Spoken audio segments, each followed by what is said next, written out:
Então vamos começar, pessoal. Aqui, olha. Então, esse aqui é o capítulo 7 do nosso livro-texto aqui, que eu estou utilizando, o Menkyo. Ele fala de consumidores, produtores e eficiência de mercados. O que a gente vai estudar nesse capítulo aqui? O que é excedente do consumidor? O que é o excedente do produtor? E qual que é a alocação desejável para esses recursos que estão disponíveis na economia? E o que vai, essa alocação eficiente de recursos, qual é a alocação eficiente de recursos que gera bem-estar para a sociedade? Então, pessoal, olha, a primeira coisa que é o seguinte, a alocação de recursos está associada, então, que a quantidade que é produzida de cada bem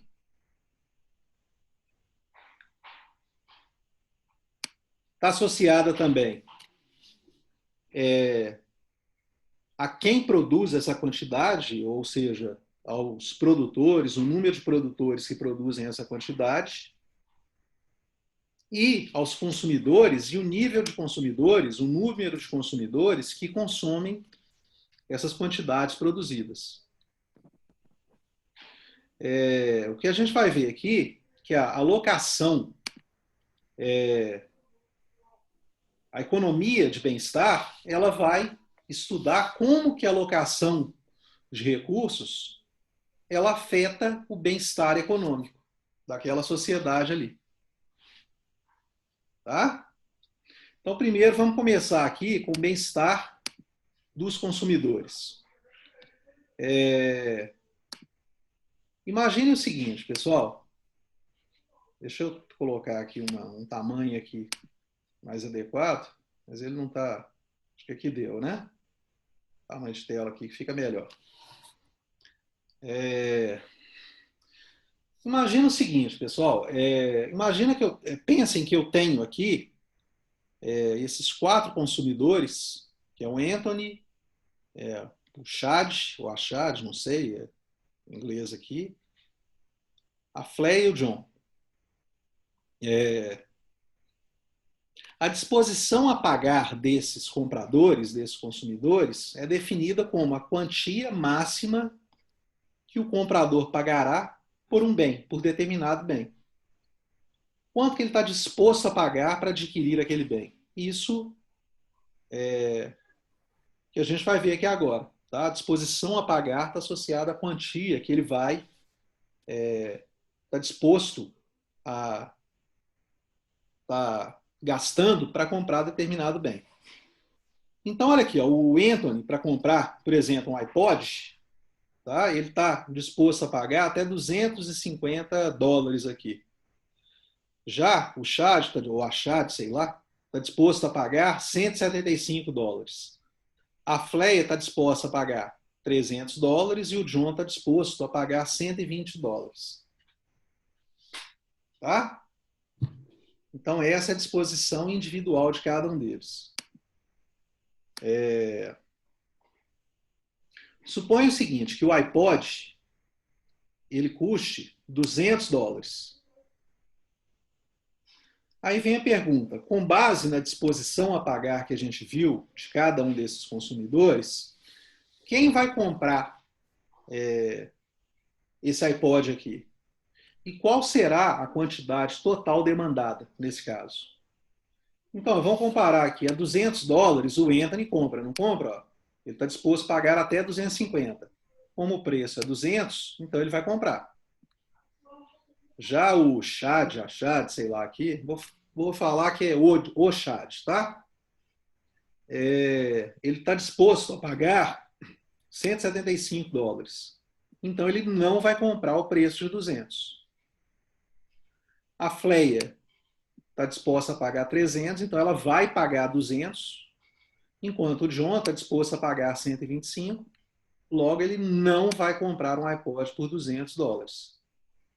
Então, nesse caso aqui, pessoal, o Anthony e a Fleia são os 2 compradores que comprarão esse iPod ao preço de US$ 200.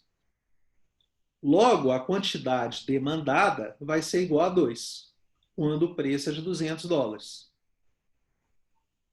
Tá? Porque a gente encontra dois consumidores com uma disposição a pagar um valor maior ou igual a 200. Aqui. Continuando, pessoal. Eu vou ter que reduzir a tela, não vai ter jeito. Vamos pensar na curva de demanda, como é que ela ficaria com base nessa disposição a pagar desses consumidores. Como é que seria aqui então? A um preço do iPod de US$ 301 ou mais, tá? Não tem ninguém disposto a pagar aqui, né? O máximo que um comprador estaria disposto a pagar, no caso a Flay aqui, seria de US$ 300. Então, a 301, a quantidade demandada será zero.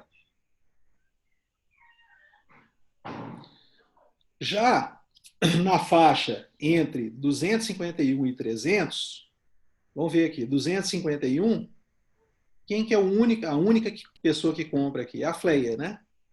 O Anthony não compra, porque ele paga até 250. Nós estamos falando de 251 em diante. Então, a gente vai ter uma unidade demandada, aqui nesse caso. Entre 176 e 250, quem vai comprar?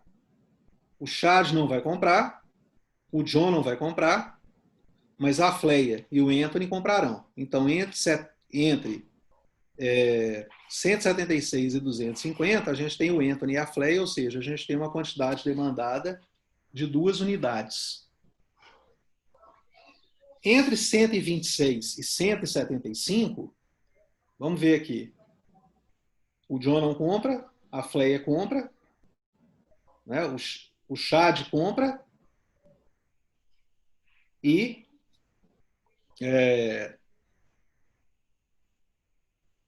então, Chad, isso aqui está errado, né? Estou vendo aqui, ó, entre 126 e 75 e 175, nessa faixa aqui, o Anthony não compra, né?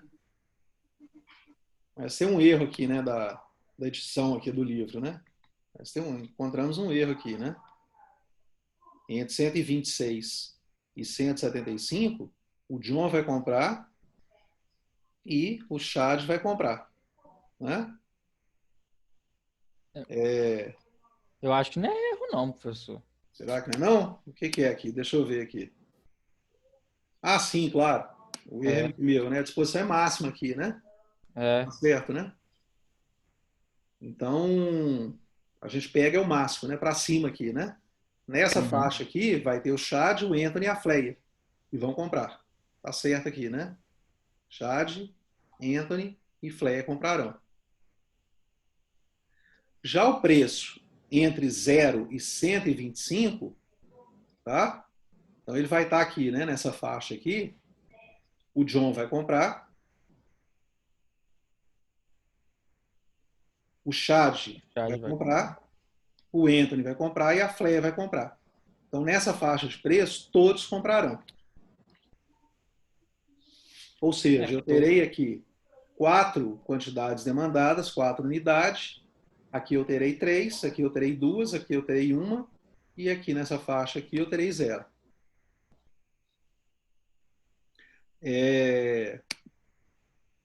Como é que fica a curva de demanda para essas quantidades demandadas aqui relacionadas com esse preço? Vai ficar dessa maneira aqui, olha. Acima de 300, né, 301 em diante, a quantidade demandada é zero. Então está aqui, né, quantidade versus preço, quantidade demandada, de 301 em diante é zero. Para 300, a quantidade demandada é 1. Está aqui, ó. Né?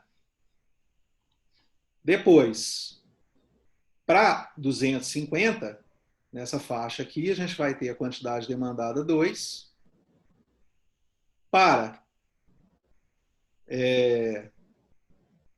126, entre 126 e 175, a quantidade demandada, então, vai estar aqui, né? Em 3. nessa faixa aqui, ó. Tá? E para faixa de preço até 125, que é essa faixa aqui, a quantidade demandada vai ser 4. Tá? Então, a gente tem essa curva de demanda que ela tem esses pontos aqui horizontais para essas faixas aqui de preço. Tá? Pode perguntar, Pedro. Pode perguntar. Ricardo, a minha dúvida é a seguinte: essa questão de disposição para pagar, ela se relaciona àquilo que a minha renda comporta ou aquilo que o meu desejo gostaria que eu tivesse? Os dois. Porque se a sua renda não comporta, mas o seu desejo comporta, você não vai comprar. Né? Agora, para você comprar, você tem que ter a renda suficiente para isso e mais o desejo de comprar aquele preço, a determinado preço. Tá joia, Pedro? Ok, é claro que nós estamos tratando de um item que pode ser considerado como supérfluo, né? Mas se nós Tem estivéssemos um tratando exemplo. de... A gente nem tem iPod mais, né? A edição aqui do livro. Exato. Assim, né? Ok, foi esclarecido. Obrigado, viu? Valeu, Pedro. Então, pessoal, tá aqui a curva de demanda, tá? Beleza?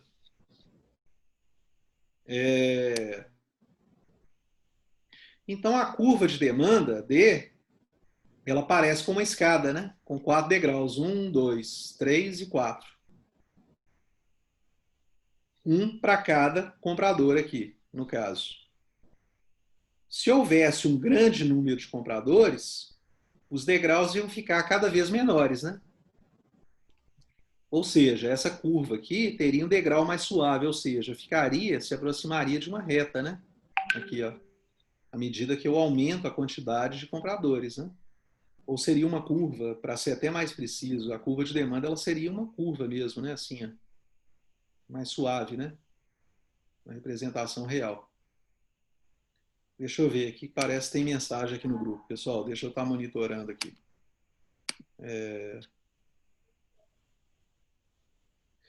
Pessoal, não, tá aqui, eu vou... bom, tá aqui. A Juliana já resolveu aqui pra gente. Então, essa seria a curva de demanda para esses 3 compradores, desses 4 compradores aqui. E como é que então aqui? Aqui é a disposição da fleia, né? A pagar, né? Então, 300 aqui. Do Anthony, a disposição a pagar é 250. Do Chad, a disposição a pagar está aqui, né? Nessa faixa aqui, de quanto que era do Chad? 175. Tá? Aqui a disposição a pagar do Chad. E do John, a disposição a pagar está representada aqui, que é 125. Ok? Em qualquer altura, em qualquer Q, aqui, para qualquer quantidade, a altura da curva D, dessa curva D, é a disposição a pagar. A gente viu que essa é a disposição a pagar. Então, por exemplo, da fleia, a disposição a pagar é 300. Então, a altura está aqui, ó, de 300. Né? Tá? Então, a altura da curva D é a disposição a pagar do comprador marginal. Ou seja, o comprador adicional que eu estou colocando aqui, eu consigo saber qual que é a disposição dele a pagar pela altura dada aqui no eixo Y. Tá? Ou seja, a altura aqui, no caso da curva, representa o preço que ele está disposto a pagar, ou seja, a disposição dele a pagar. Tá? Acima desse valor, esse comprador não compra aquela mercadoria. Então, o Anthony aqui está disposto a pagar 250. Ele não vai pagar 300. Acima de 250 ele não compra.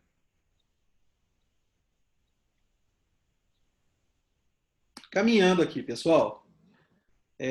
O excedente do consumidor, portanto, é a quantia que um comprador está disposto a pagar por um bem,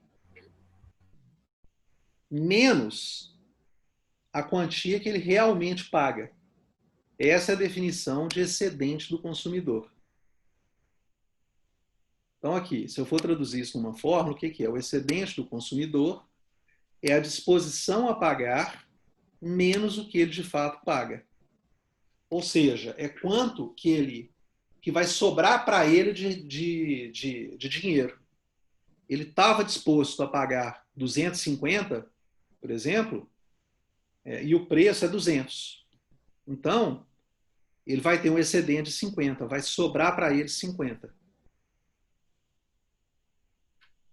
Vamos ver o outro exemplo aqui, do slide aqui do autor. Suponha que o preço do produto seja 260. A gente viu que a Fleia tem uma disposição a pagar de 300. Ou seja, o excedente dela, que vai sobrar para ela, é a disposição dela a pagar, que é 300, menos o preço de mercado do produto, que é 260. Então, a Fleia, nesse caso aqui, teve um excedente de 40.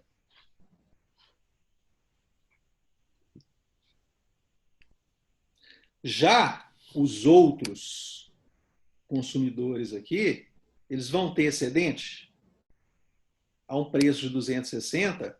Tem alguém além da Fleia disposto a pagar? O Anthony não está. Ele só paga até 250.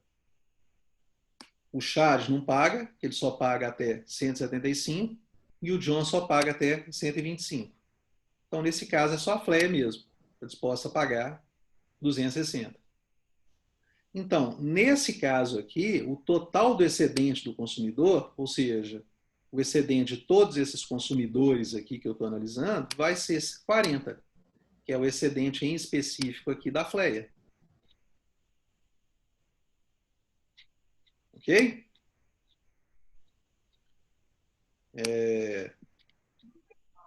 Caminhando aqui, pessoal. Então, a gente pode representar dessa maneira aqui. O preço, então, é 260, nesse exemplo, está aqui. O preço de mercado é 260. A Fleia paga por ele até 300. Então, essa área sombreada de verde aqui é o excedente do consumidor. O excedente da Fleia aqui, no caso, que é 300 menos 260, que é 40.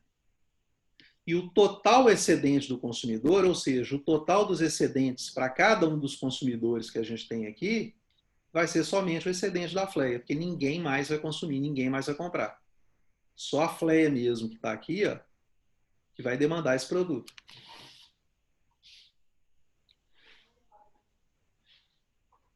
Tudo bem, gente? Tranquilo? Tranquilo. Caminhando aqui. Suponha o seguinte agora, continuando o exemplo, que em vez de 260, o preço caia para 220. Então, aqui, olha, o preço de 220 ele vai estar aqui.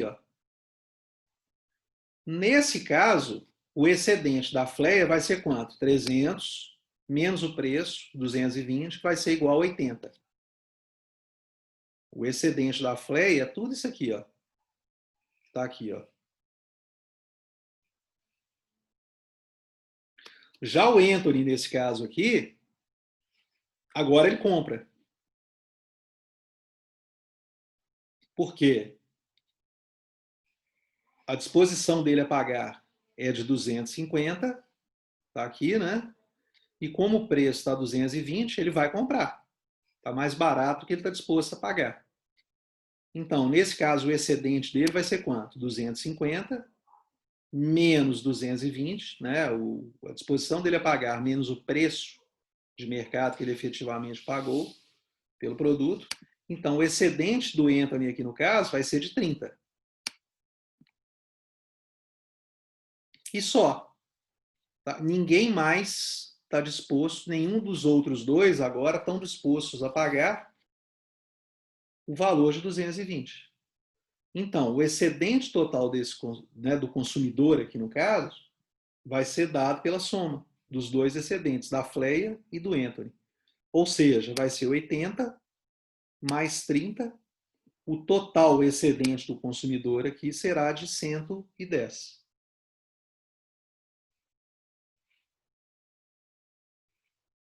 Beleza, gente? Vamos caminhando aqui. Se tiverem dúvida, por favor, fique à vontade, tá?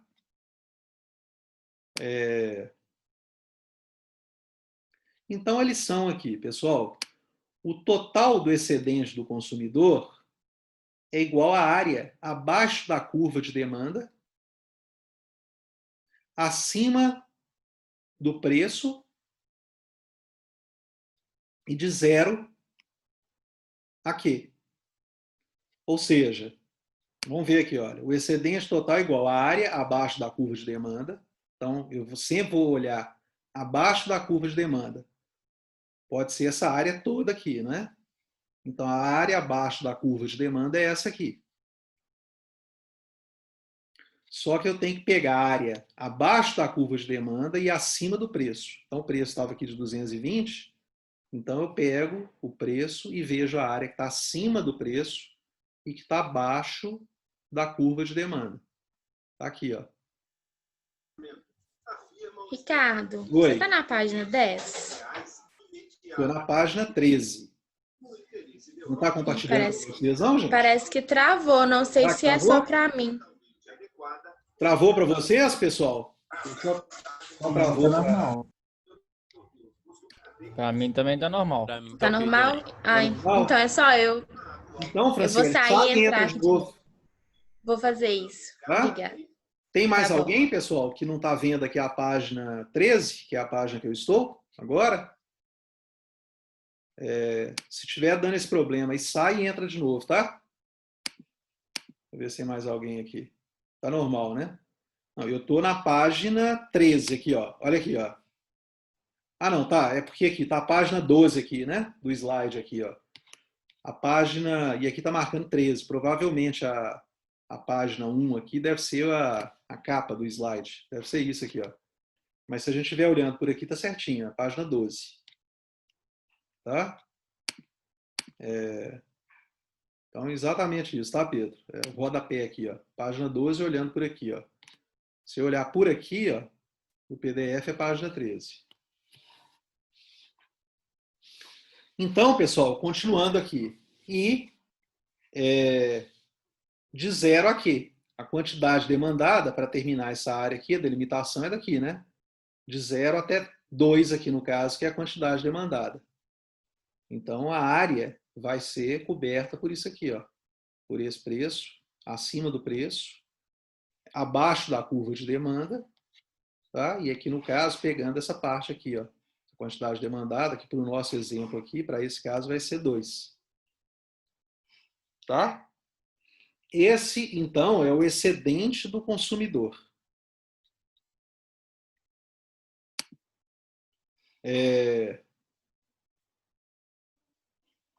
Aqui, obviamente, a gente viu o exemplo mais simples, ilustrativo aqui, didático, que a gente teve 4 consumidores, né?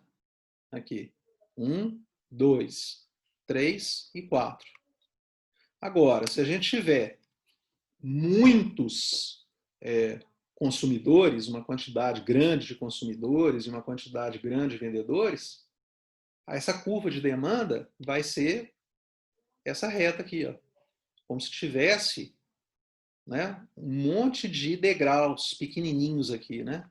Muito pequenininhos. Então, essa curva aqui, ela seria dada por uma curva que tangenciasse todos esses múltiplos degraus que a gente teria aqui, tá? Pegaria uma tangente assim, né? A cada ponto aqui, ó. É o que a gente está vendo aqui, ó. Nesse caso aqui. Então, vamos ver, né? Se a gente tivesse, nesse caso aqui, uma quantidade muito grande, nesse exemplo aqui, imagina a demanda por pares de sapato. A gente pensando em demanda em milhares de pares de sapatos. Tá? Então, aqui tem 5.000 pares de sapatos demandados, 10.000 pares de sapatos demandados, 15.000 pares de sapatos e assim por diante. Então, teria uma quantidade muito grande a ponto disso aqui ser representado por uma reta. E aqui, então, está a quantidade demandada e, obviamente, aqui está o preço. Ou seja, a gente pulou aqui, pessoal, de uma quantidade demandada pequena, do primeiro exemplo de 4, para uma quantidade muito grande em milhares. Tá? Esse é um outro exemplo aqui.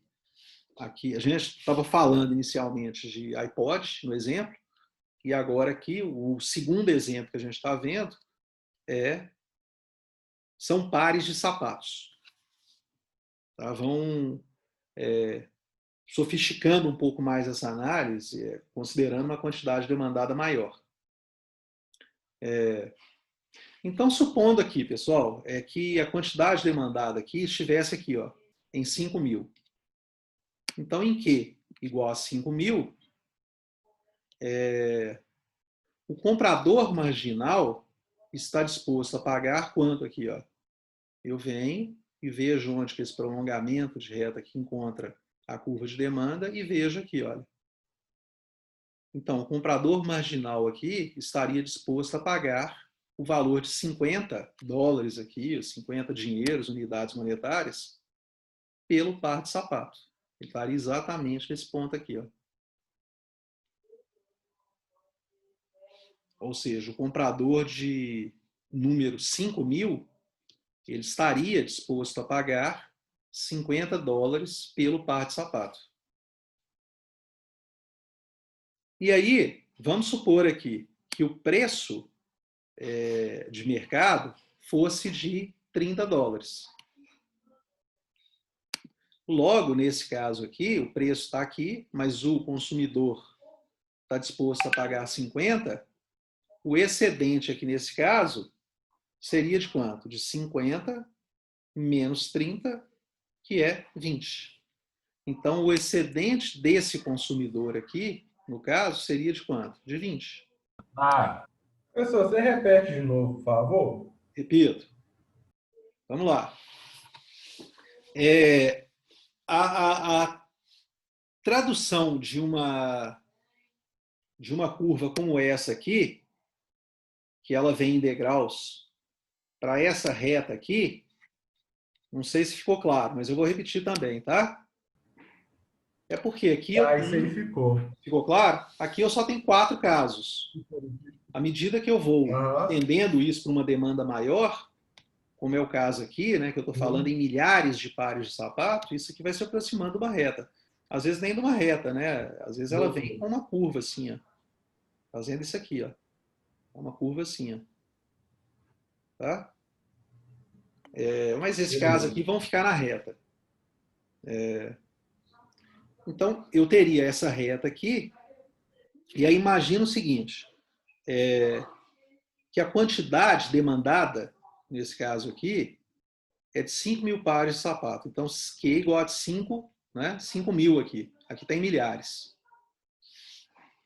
Para 5.000 pares de sapatos demandados, ou seja, o consumidor de número 5.000, a disposição dele a pagar, a comprar, esse par de sapato é ao preço de $50 aqui, ó. Beleza? Então pega aqui, né? Só ver onde que esse ponto aqui encontra a curva de demanda. Tá aqui, ó. Esse consumidor marginal, ou seja, esse consumidor aqui de número 5.000, ele está disposto a pagar $50 pelo par de sapato.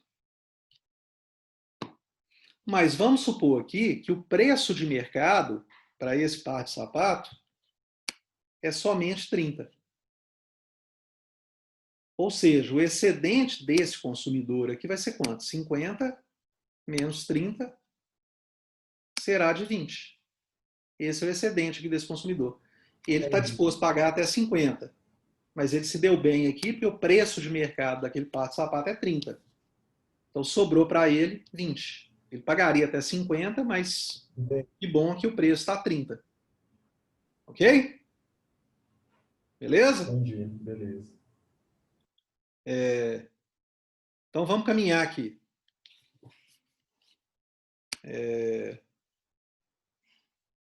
Agora, vamos pensar, né? A gente sofisticando mais o raciocínio.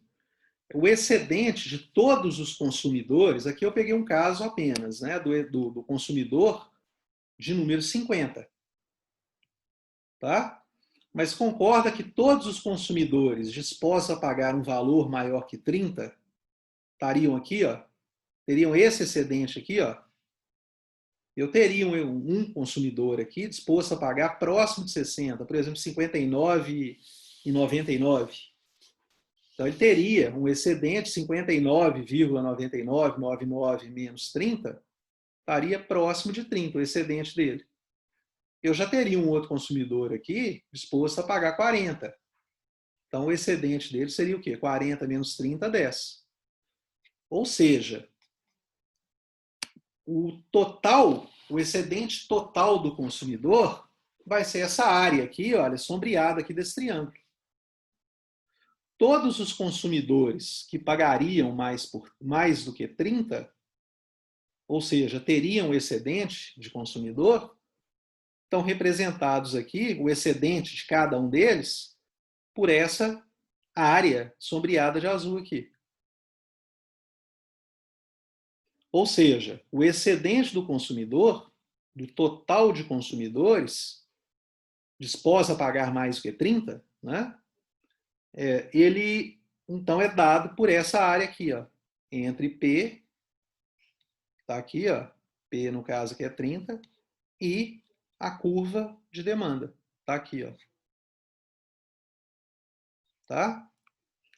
Como é que eu calculo, pessoal, o excedente total do consumidor? É a área desse triângulo aqui, ó, desse triângulo azul.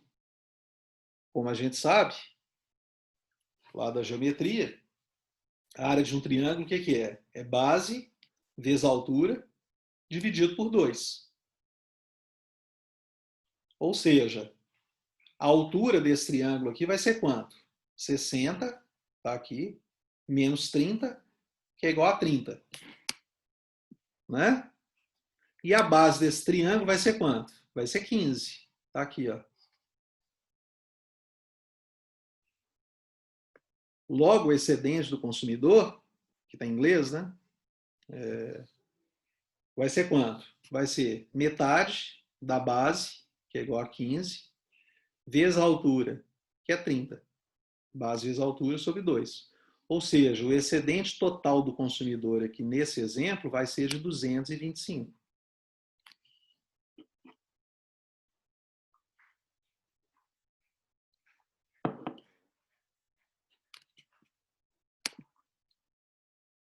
Tudo bem, pessoal? Dúvidas? Podemos avançar? Então vamos lá.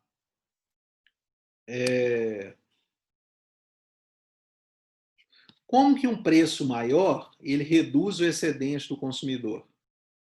A gente viu aqui que o preço estava em 30. Vamos supor agora que o preço suba. O preço de mercado suba. Então ele passa de 30 para 40. O que vai acontecer? Olha, o excedente do consumidor vai diminuir, não vai? Ele vai vir para cá, assim, para 40 aqui, ó. Então o triângulo vai ficar menor, não é? Se estivesse aqui, ó, vai ser uma linha aqui, olha, do preço aqui, ó.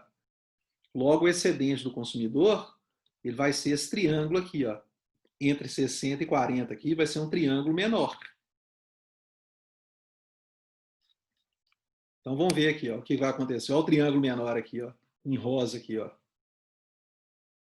Tá vendo? Teve essa diminuição aqui, ó. Então, se o preço P aumentar para 40, tá aqui, o excedente do consumidor vai ser quanto? Metade de 40, o número de consumidores dispostos a pagar, que antes era 15, né? Aqui, olha, ou 15 mil, nesse caso aqui agora ele vai ficar menor, ele vai cair para 10, porque o preço subiu. Então tá aqui, ó. Para 40 dólares, eu vou ter 10 mil consumidores dispostos a comprar um par de sapato. Então diminuiu para cá. Então, a área do novo triângulo aqui, que representa, né, o novo excedente do consumidor, que é essa área rosa aqui, vai ser quanto? Vai ser 10 vezes 60 menos 40, que é 20, dividido por 2. Então, aqui, né, metade de 10 vezes 20, que vai ser 100. O novo excedente do consumidor, então, vai ser de 100, ou seja, vai diminuir de 225 para 100. Por quê? Porque nessa situação, o número de consumidores que estão dispostos a pagar $40 ou mais de 40, ou seja, um preço maior ou igual a $40 por par de sapato, é menor. No caso aqui de 10 mil consumidores. Então ele reduz de 15 mil para 10 mil o número de consumidores dispostos a pagar acima de 40. Maior ou igual a $40 aqui. Por que acontece isso, pessoal? A gente tem dois motivos para a queda do excedente do consumidor.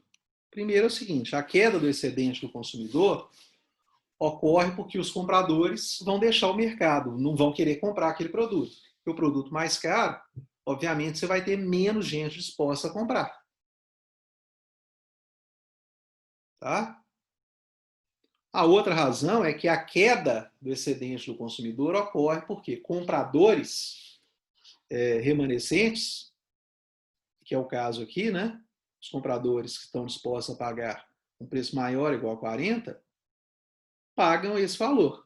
Então, o excedente do consumidor continua existindo. Eu tenho aqui, nesse caso, esses 10 mil consumidores aqui que pagam até $40 ou mais. Então, o excedente do consumidor, nesse caso aqui, ele se reduz, mas ele não deixa de existir, porque ainda assim existem consumidores a pagar mais de 30, o valor inicial, e nesse valor aqui, o preço subiu para 40, ainda assim a gente vai ter consumidores dispostos a pagar um valor maior ou igual a 40. Beleza?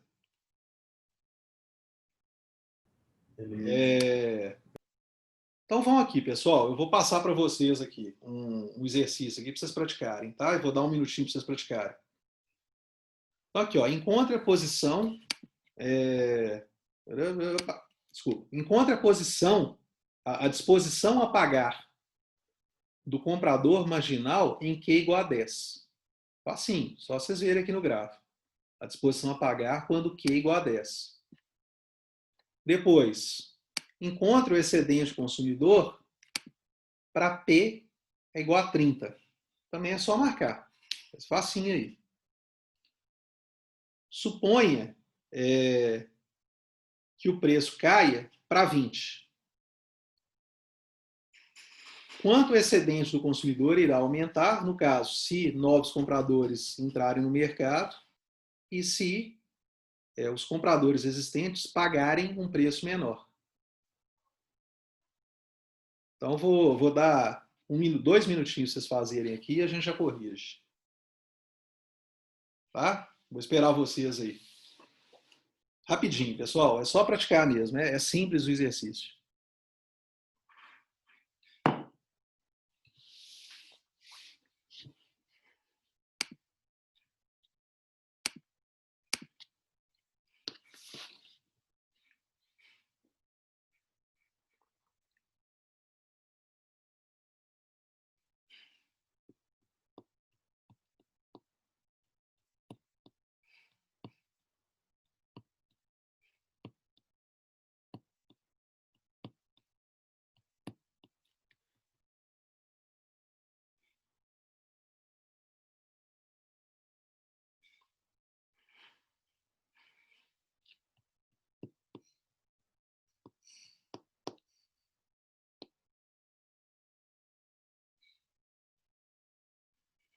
Vamos lá? Quem conseguiu resolver? Então, aqui, ó.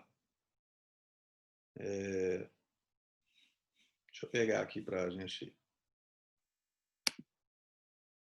poder escrever aqui.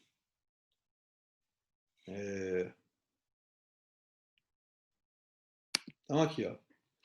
A letra A aqui. A disposição para pagar do comprador marginal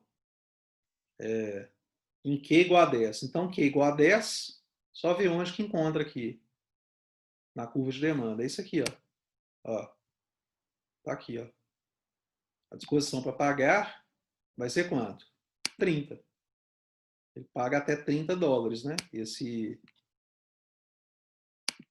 Esse consumidor marginal aqui, ó, o de ordem 10 mil, ele paga até $30. Beleza?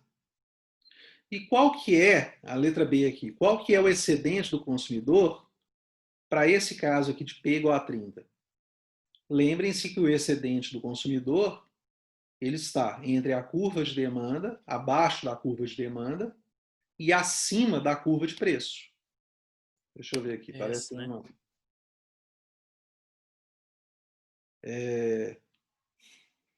Qual que é o slide que eu estou aqui? Ó? O slide é o de número... Opa, peraí. Estão me perguntando aqui. Esse slide aqui é o slide 16. Tá? Quem me perguntou aqui agora, qual slide que eu estou? Estou no slide 16 aqui no rodapé. Tá? Aqui, ó. 15 e eu estou no 16.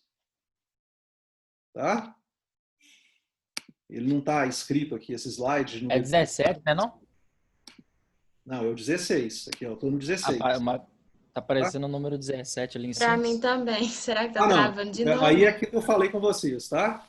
No rodapé, aqui, ó, se eu for olhar o rodapé, 15, depois 16. Ah, sim, tá você está vendo? olhando no rodapé aqui. Agora, se A eu gente olho tá vendo no cabeçalho. o Pois é. cabeçalho aqui do PDF, ele é 17. Provavelmente porque tem a capa do slide aqui que ele não está contando. Tá? Ah, tá. Beleza. Então, aqui, ó, pessoal, voltando aqui. Qual que é o excedente do consumidor, nesse caso aqui, para P igual a 30? Lembrando, o excedente do consumidor representa a área abaixo da curva de demanda e a área acima da curva de preço, para determinado Q. Então, o excedente do consumidor está aqui, ó. Ele é isso aqui, ó. Não, isso aqui não vai ficar bom, não. Deixa eu pegar. O excedente do consumidor é essa área que está aqui, ó. Está marcado aqui, ó. Nesse triângulo aqui, ó. Com isso é fácil de calcular, né, pessoal? Então a área vai ser quanto? 40 menos 30, 10, vezes 10, 100, dividido por 2, 50.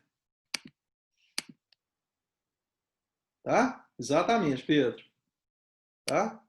Tá aqui, ó, o excedente do consumidor, nesse caso aqui, total, o excedente total do consumidor vai ser 50. Agora, continuando aqui, suponha que o preço caia para 20. Então, a gente vai ter essa nova situação aqui, né? O preço nessa nova situação cai para 20. Então, ele vem para cá, ó. Ó. Né? Vai ficar aqui assim, ó. Tá? Então, nessa nova situação, o que vai acontecer? Olha, mais compradores vão entrar no mercado, né? Com preço mais baixo, a gente vai ver que o número de compradores vai ser maior. Aqui você tinha uma demanda para 10 mil pares de sapato, e essa demanda aqui, com preço de 20, dobra, né? Dobra para 20 mil pares de sapato, ou seja, mais compradores entraram no mercado. E os compradores existentes, que estavam pagando $30 o par de sapato, agora também vão pagar menos, vão pagar $20 o par de sapato. Nessa nova situação, o excedente do consumidor vai ser de quanto? Deixa eu apagar aqui. Ó, vamos tirar tudo isso aqui, né? Nessa nova situação, então, o excedente do consumidor, ele será... ele vai estar aqui, né? Deixa eu apagar isso aqui também, faltou. Então, nessa nova situação, cadê para desenhar? O excedente do consumidor vai ser dado por essa nova área desse novo triângulo aqui, ó. Então, o excedente do consumidor, obviamente, aumentou, não é? Porque o preço caiu. Ele vai ser isso aqui, ó.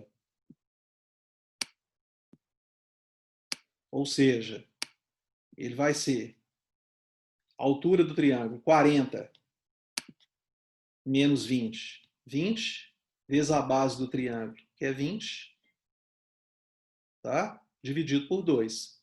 Então, 20 vezes 10, 200. O excedente do consumidor aumentou nesse caso aqui. Ou seja, eu tenho aqui nessa situação um número maior de consumidores que estariam dispostos a pagar um preço maior. Maior ou igual a 20. Obviamente, esses consumidores aqui vão ter um excedente no bolso deles, vai sobrar dinheiro para eles. E aqui eu tenho o excedente total, então, representado. Tá? Dúvidas, pessoal? Beleza. Tranquilo? Beleza? Por enquanto, tá sob controle, né? Quem tiver dúvida, pergunte aí, por favor, tá? Deixa eu apagar aqui para não ficar caminhando com isso aqui nos próximos slides. Mas está tranquilo até aqui? Tudo bem?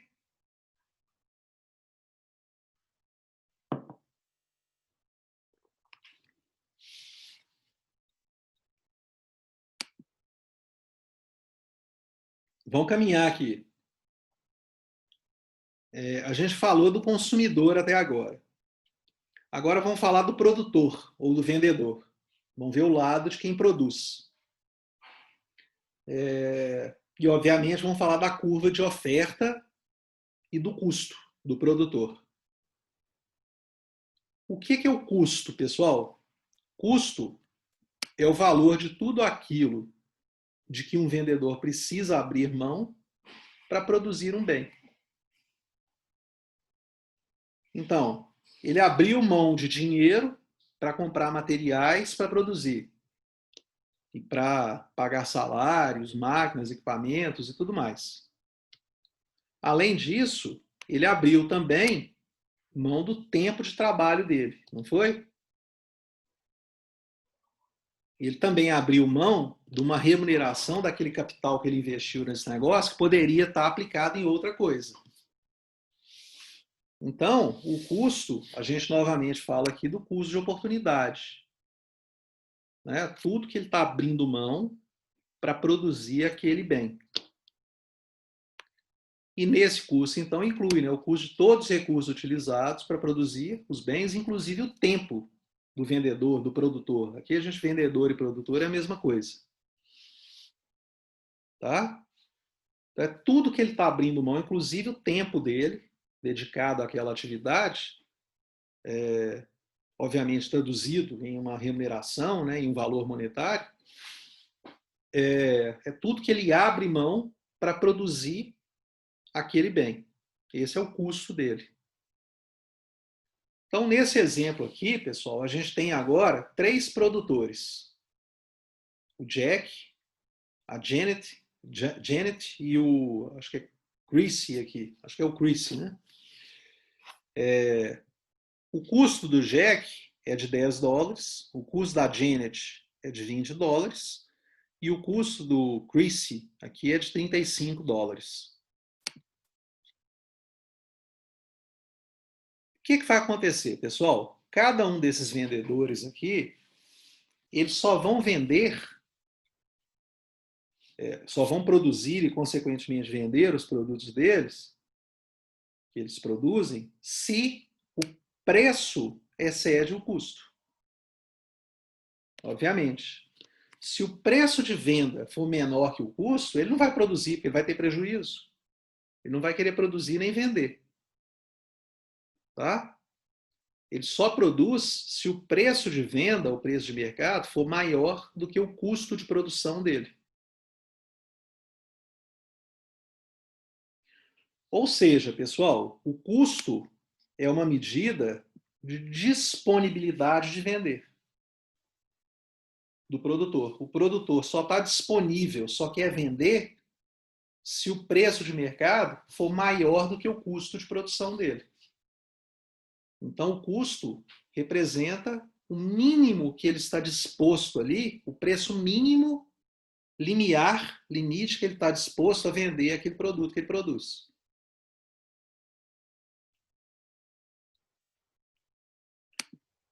Vamos caminhar aqui. Vamos fazer a mesma coisa que a gente fez para a curva de demanda, agora vamos fazer para a curva de oferta. Então, eu tenho aqui os mesmos vendedores do exemplo, o Janet, o Jack, o Janet, a Janet e o Chris aqui, com o custo deles aqui para a produção, e aí a gente tem aqui as curvas de oferta, a curva de oferta. Então, de 0 a 9, ninguém vai ofertar produto. De 10 a 19, a gente vai ter uma pessoa disposta a vender aqui, a produzir, que é o Jack.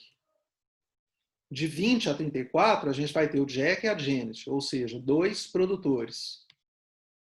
E de 25 ou mais, a gente vai ter 3 produtores dispostos a produzir. Os 3 vão querer produzir e vender. Nesse caso aqui. Tá?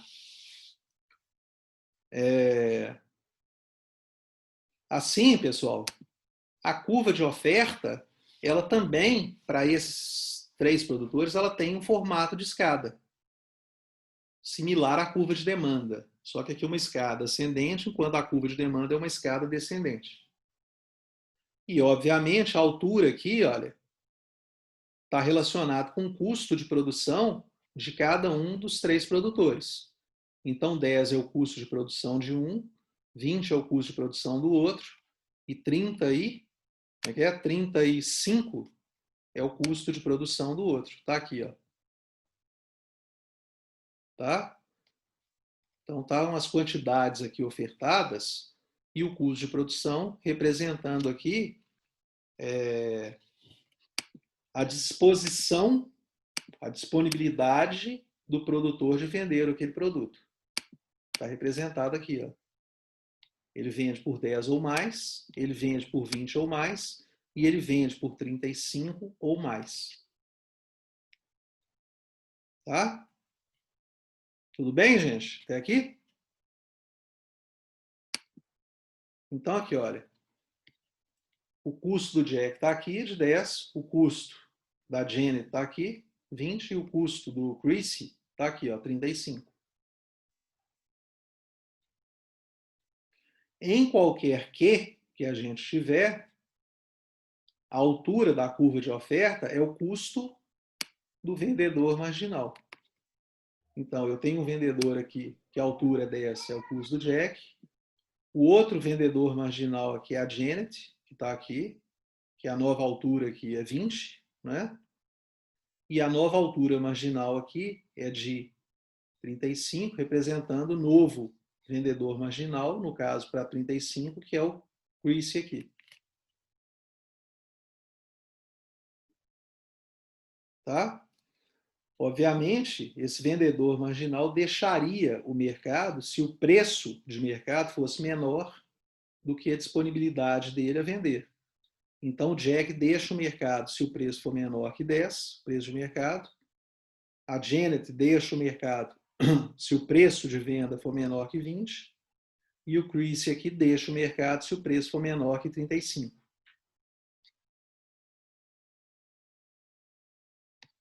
Tudo bem, gente? Tranquilo até aqui?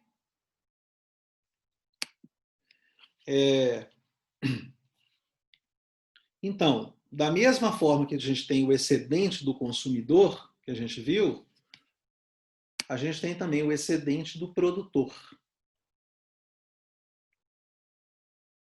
que é dado pelo preço de venda do produto menos o custo. Então, o excedente do produtor, ele é o quê?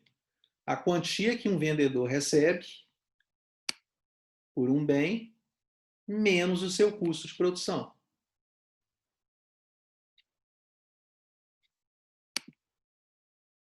Beleza? Beleza. O excedente do produtor é o lucro, então.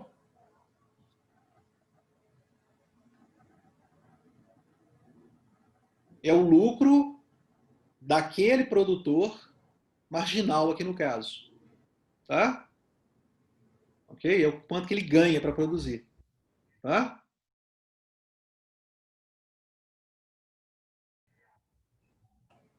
Entendi. Ok?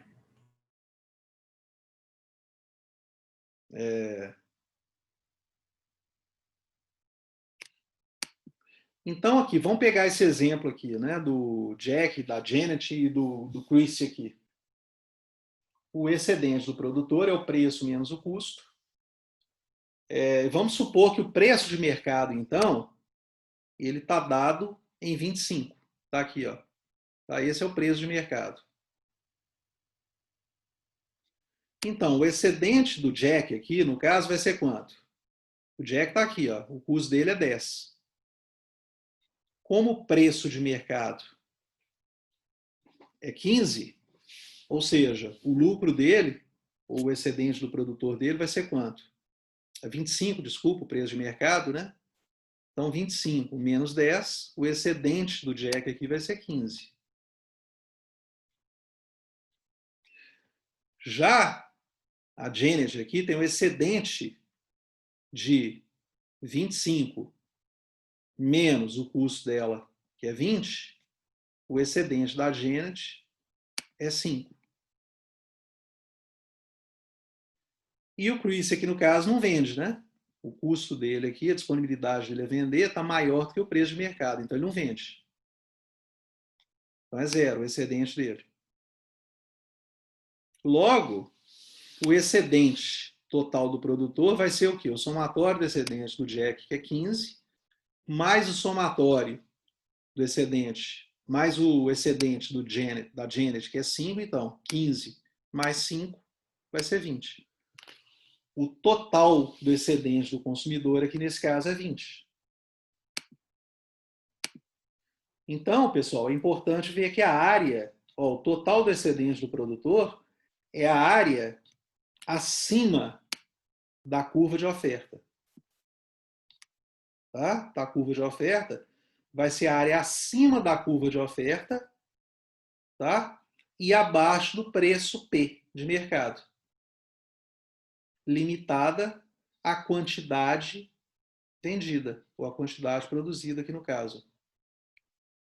Enquanto a curva de excedente do consumidor ela começa com abaixo da curva de demanda, aqui, no nosso caso, o excedente do produtor ele é representado pela área acima da curva de oferta.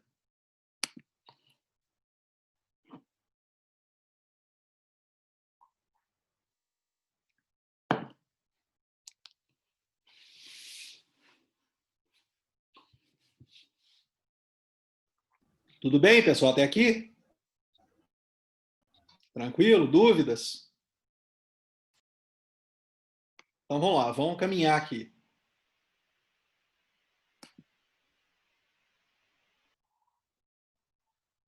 Da mesma maneira, pessoal, aqui a gente teve 3 casos, 3 produtores só, mas quando a gente tem muitos produtores, essa curva de oferta aqui ela vai aproximando-se de uma reta. Ou seja, a gente vai ter muitos degraus pequenininhos aqui e vai ter uma reta aqui representando, né, a tangente de cada vértice aqui, de cada quina do degrau. Eu passo uma reta tangenciando as múltiplas quinas do degrau, eu vou ter uma curva de oferta dada por uma reta. Ou se for mais preciso ainda, vai ser uma curva assim, ó. Uma curva de oferta, uma característica mais exponencial, né? Isso é uma coisa assim, ó.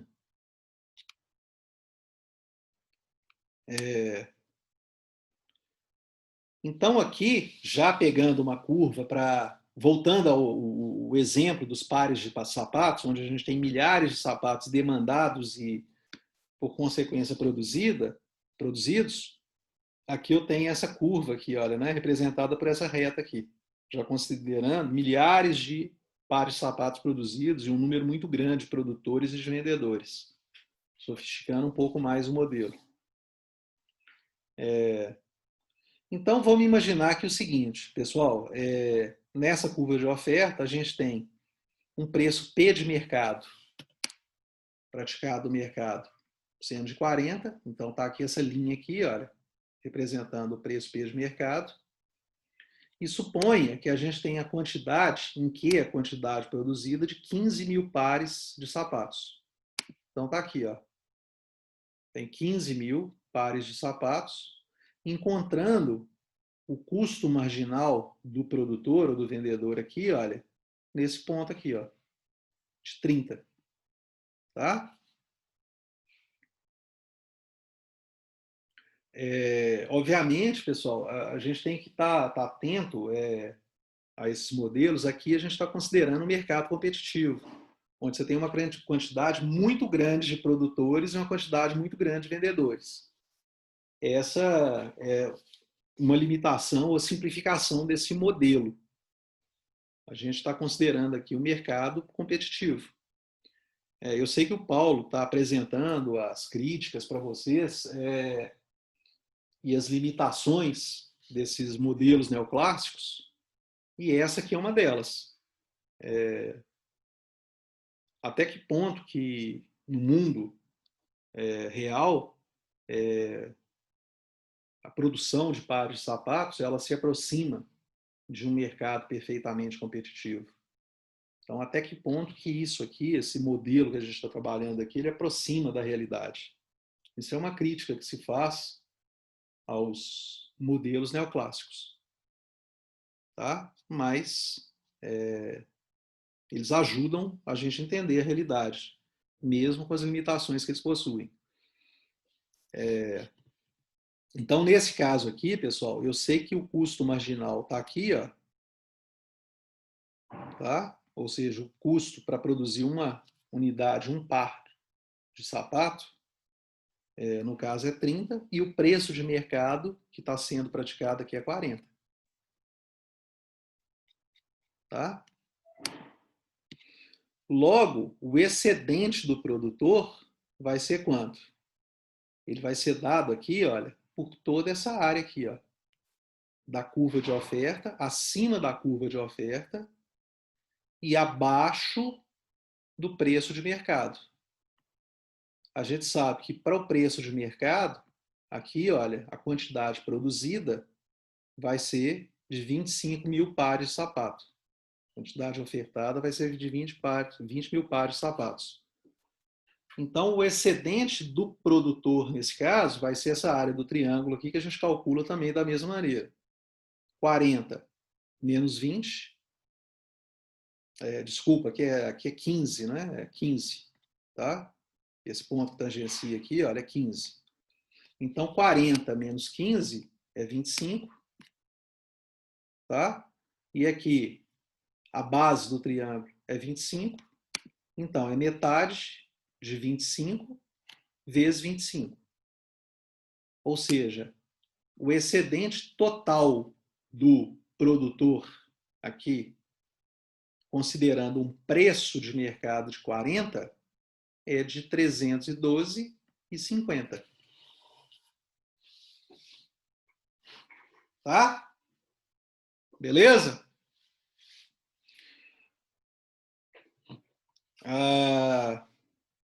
Continuando aqui, pessoal, só para a gente terminar o raciocínio,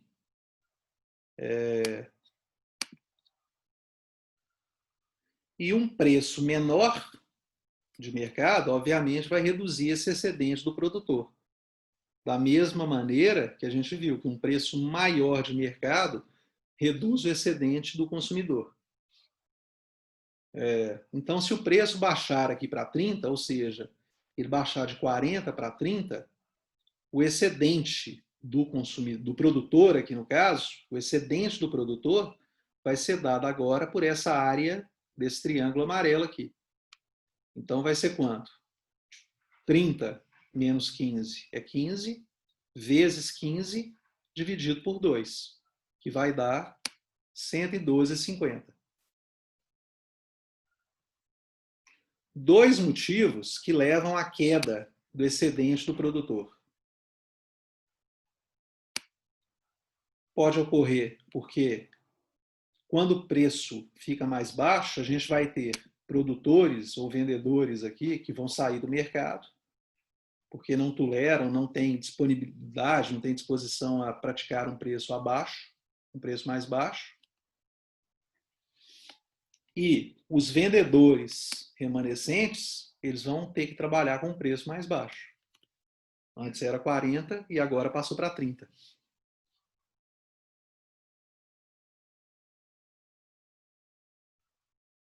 Ok, gente? Tudo bem? Bom, vamos dar uma pausa aqui. Vocês querem... Vamos fazer esse exercício aqui e a gente para 20h45, tá? Vocês devem estar cansados, mas vamos só para a gente terminar o raciocínio aqui, terminar essa sessão aqui. Tá? Estamos quase terminando. Então, olha aqui, esse exercício aqui para vocês, pessoal. Encontre o custo marginal do vendedor para uma quantidade Q de 10, então a quantidade Q está aqui, ó, facinho de fazer. Encontre o total excedente do produtor para P igual a 20 e suponha que P aumente para 30, encontre o aumento do excedente do produtor, nesse caso aqui. Tá? Vamos fazer até uma coisa aqui. Agora são 20h42. Eu dou esse tempo aqui para vocês, esse 3 minutinhos, 2 minutos e pouco que faltam aqui, e eu volto corrigindo depois do intervalo. Pode ser assim? A gente volta às 9, então, vocês fazem isso aqui agora, e às 9 horas a gente volta e eu venho corrigindo com vocês. Eu dou a solução para vocês aqui. Beleza? Pode ser? Beleza. Enquanto vocês vão fazendo aí, pessoal, eu vou entrar lá no YouLife e vou postar isso para vocês aqui, que né, eu fiquei de postar para vocês aqui agora no intervalo. Enquanto vocês vão raciocinando aí, procurando resolver o exercício, tá? Eu estou fazendo aqui e já disponibilizando lá para vocês. Ricardo, Oi, estou ouvindo. só uma dúvida referente à chamada, é porque eu acho que eu tô com um problema no sistema que eu tô sendo conectada à aula do Feitosa e o meu nome tá lá na aula dele hoje. Aí eu tô tomando falta? Não, Vou não. ter que ver isso Não. também? Pode ficar tranquilo que você não vai ser prejudicada com nada, não, tá, Franciele? Ah, não, beleza. É Eu só já você mandei dar um e-mail toque. para Maria Isabel. Só dar um toque nela para terminar de fazer essa transição aí Sim, para essa turma aqui, sim. tá? Mas pode ficar tranquilo. Não, beleza, então. Tá, joia. Obrigada. Olha. Então, pera aí que eu tô...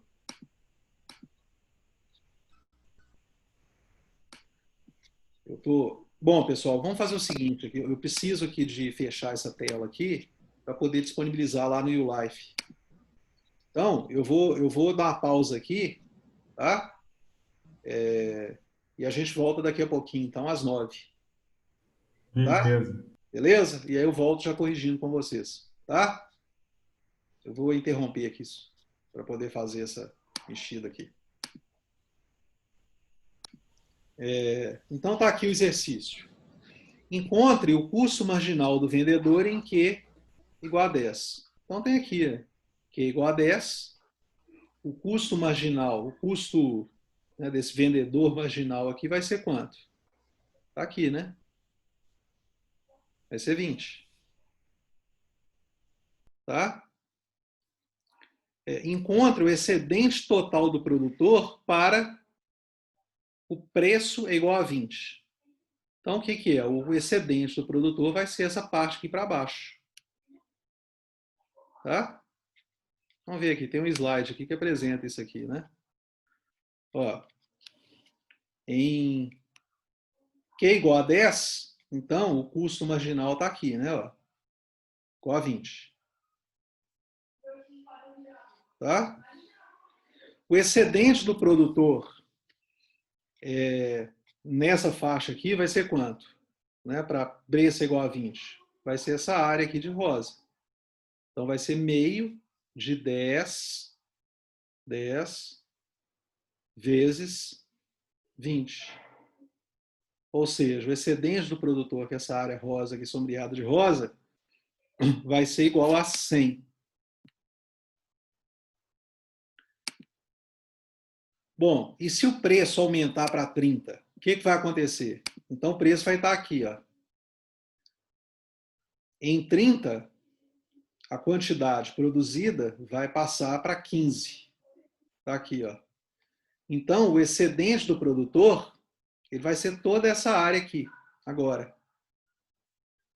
Tá? Está pedindo no enunciado o excedente do produtor nas unidades adicionais. Então, o que são as unidades adicionais? São essas aqui, ó, que estão com esse triângulo aqui, ó,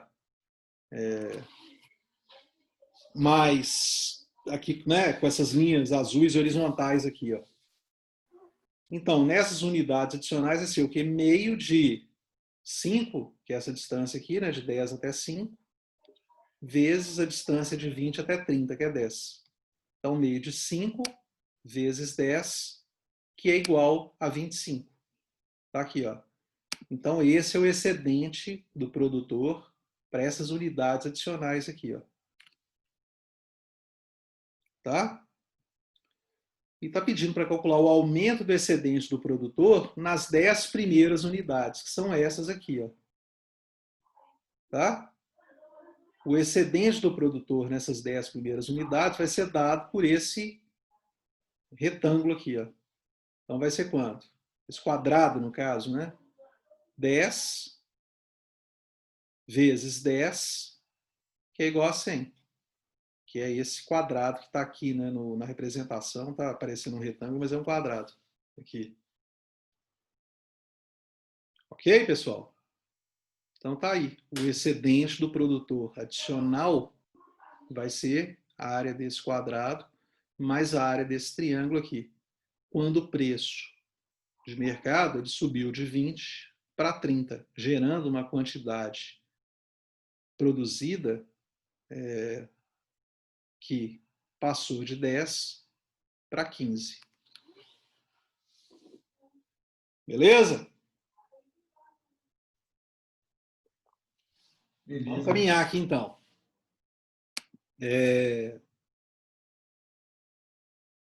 Agora vamos começar, pessoal, a relacionar excedente do consumidor com o excedente do produtor, chegando até um conceito para a gente aqui, que é o excedente total, que é a soma dos dois. Então aqui, ó, a gente viu que o excedente do consumidor, ele é o quê? É o valor para os compradores menos a quantia paga pelos compradores, não é? Então, é o valor que, o excedente do consumidor, o que é? É o valor que os compradores estão dispostos a pagar a mais, menos a quantia que eles estão pagando efetivamente. Tá? A quantia paga pelos compradores efetivamente. Isso é o excedente do consumidor. Ou seja, isso aqui é o ganho que o consumidor ou os compradores têm por participarem desse mercado. A gente pode chamar disso. Aqueles compradores ali que estão participando do mercado, eles têm um excedente que é a diferença entre o valor que eles estão dispostos a comprar, subtraído do valor que eles efetivamente estão pagando, a quantia efetivamente paga por esses compradores. Tá? Esse é o excedente do consumidor. Agora, o que é o excedente do produtor? Pessoal, como a gente viu, vai ser a quantia recebida pelos vendedores, quanto que eles recebem pela venda, ou seja, pelo preço de mercado, o valor que eles recebem associada ao preço de mercado, subtraído do custo que eles têm, o custo dos vendedores, ou o custo que eles gastam para produzir aquela mercadoria. Então, preço de venda subtraído pelo custo. Ou seja, esse excedente, a gente pode entender ele como ganho dos vendedores por participar do mercado. Então, eles estão dispostos a vender a um determinado preço igual ao custo de produção que eles têm, só que o mercado praticou um preço a mais. Ou seja, eles ganham por participarem desse mercado, por estarem vendendo e por terem produzido a um preço menor que o preço de mercado. Tá? Então, vimos aqui o excedente do consumidor e o excedente do produtor. Agora, pessoal, o que é o excedente total? O excedente total, ele é a soma do excedente do consumidor com o excedente do produtor. Tá? Eu, utilizando essas duas equações aqui, olha, então vai ser o quê? O excedente total, o excedente do consumidor é esse aqui, é o valor para compradores menos a quantia paga. Tá? Se eu for somar com essa outra expressão aqui, que é a equação referente ao excedente do produtor, então eu vou ter o valor dos compradores menos a quantia paga, mais a quantia recebida, menos o custo dos vendedores. Tá? Obviamente, a quantia que foi paga pelos compradores, esse termo aqui, quantia paga pelos compradores, ele é igual à quantia recebida pelos vendedores. Ou seja, eu posso simplificar, eu posso anular esses dois termos aqui. Né? Eu posso, da minha expressão, eu posso cortar isso aqui. Ó. Tá. Deixa eu voltar aqui. Eu posso cortar esse termo aqui, ó, tá? Que é a quantia que o consumidor pagou, com esse outro termo aqui, que é a quantia recebida pelos vendedores. Porque o que o comprador pagou é exatamente igual ao que o vendedor recebeu. Então, somando essas duas expressões aqui, elas vão ficar desse jeito aqui, ó. O excedente total, então, vai ser dado pelo quê? O valor dos compradores, valor para os compradores, menos o custo para os vendedores. Essa aqui também é uma fórmula que representa para mim, que nos disponibiliza uma maneira de calcular o excedente total do mercado. Tá? O que mostra isso, pessoal? Que o excedente total do mercado ele vai ser maior quando o valor para os compradores for alto, enquanto o custo para os vendedores for baixo.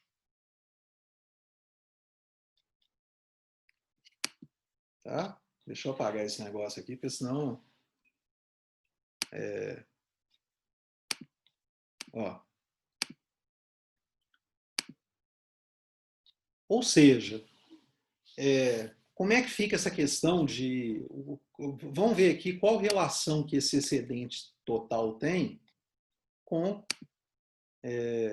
o bem-estar daquela economia ali. Tá? Então, em uma economia de mercado, a alocação de recursos ela é descentralizada. Ou seja, o próprio mercado é que define como é que a alocação dos recursos vai acontecer, né, pela lei da oferta e da demanda.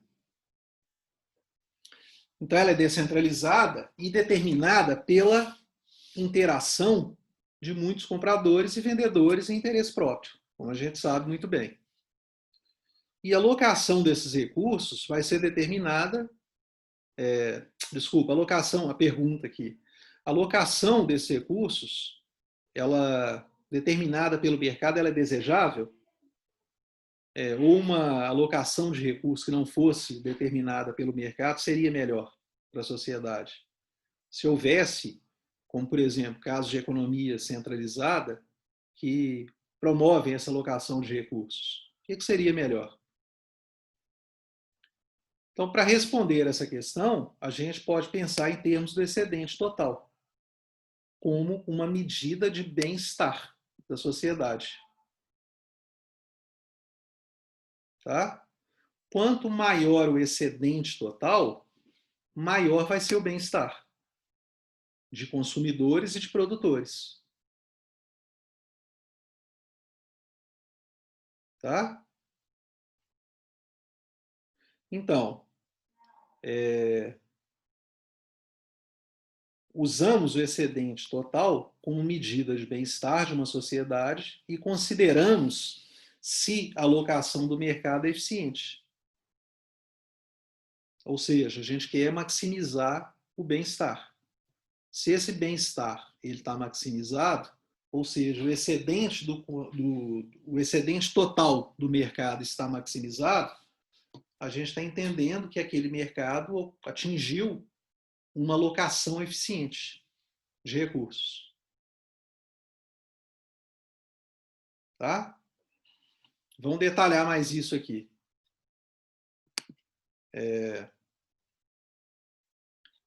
O excedente total, a gente viu agora há pouco, que ele é dado por o quê?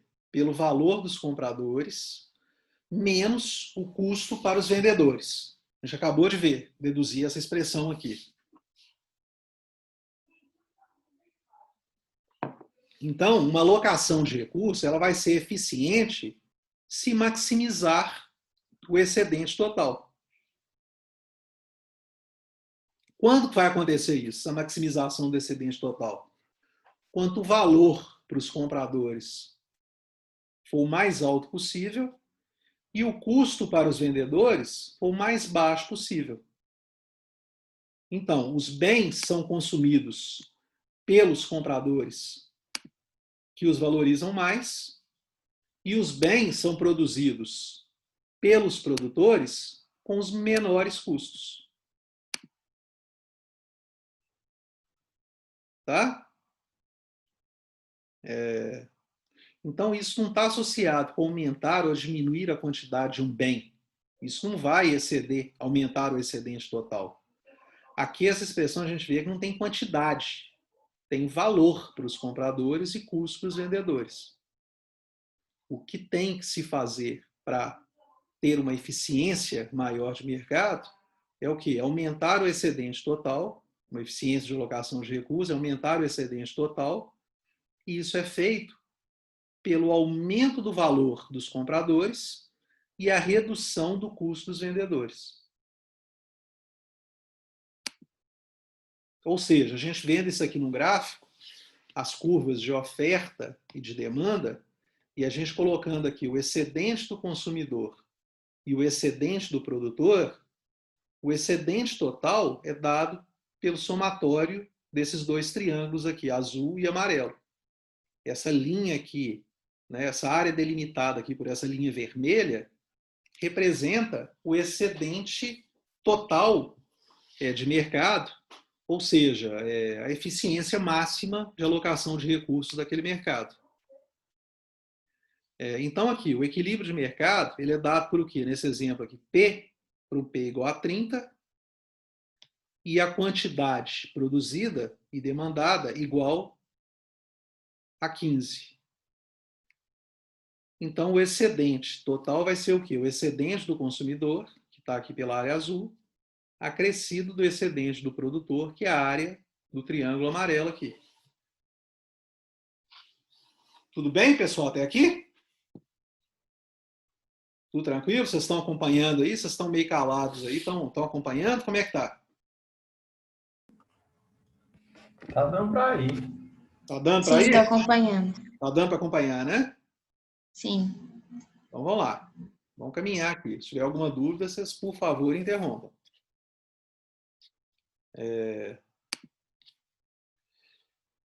Então, pessoal, vamos ver. Vamos ver aqui se o equilíbrio de mercado, esse ponto aqui de equilíbrio de mercado, se ele é eficiente em termos de alocação de recursos. Vamos ver se isso de fato vai acontecer. Quando os compradores consomem um bem, Então está aqui, né? Compradores, está a curva de demanda aqui. Vamos analisar a curva de demanda. Todo comprador cuja disposição para pagar é maior ou igual a 30, ou seja, daqui para cima, tá? Ele vai comprar. Se o preço de mercado é igual a 30 e a disposição dele a pagar é maior ou igual a 30, ele vai comprar. Né? Então vai ser dado aqui, ó, por essa parte aqui da curva de demanda. Por outro lado, todo comprador cuja disposição para pagar vai ser menor que 30, ou seja, essa parte da curva de demanda aqui para baixo, ele não vai comprar. Então, os compradores que mais valorizam aquele bem, obviamente, vão ser aqueles que vão consumi-lo. Porque se eles valorizam, eles vão pagar mais caro. Então, está aqui. Essa parte aqui da curva de demanda representa a parte dos consumidores que mais valorizam aquele bem. Não é? Beleza? Agora, pessoal, vamos ver do seu ponto de vista da oferta, que é essa curva de oferta que está aqui agora destacada em azul. Todo vendedor cujo custo for menor ou igual a 30, ou seja, o custo daqui para baixo, representado aqui por essa parte aqui da curva de oferta, ele vai produzir bem. Quando o custo for menor que o preço de mercado, que é essa parte da curva aqui, ele vai produzir. Por outro lado, todo vendedor cujo custo for maior que 30, ou seja, essa parte aqui, ó, da curva de oferta, ele não vai produzir, porque o custo dele vai ser maior que o preço de mercado. Ou seja, a gente pode concluir aqui também que os vendedores com menor custo, nesse caso aqui, nessa parte aqui, serão aqueles que irão produzir o bem. Então, o que está acontecendo? Eu estou associando produtores com menor custo com consumidores com maior disposição para comprar. Ok? Tá? Eu estou buscando isso. A eficiência vai ser dada por isso. Vocês podem ver aqui, né? Então a gente já consegue deduzir que aqui, olha, estão produtores com menor custo e aqui estão o quê? Consumidores dispostos a pagar o maior preço. Estão vendo? Então aqui, ó, aqui eu já começo a ver que a eficiência está aqui, ó, o maior valor com o menor preço. Não é? Aqui, olha. A gente acabou de ver que a eficiência total de mercado, ela associa o quê?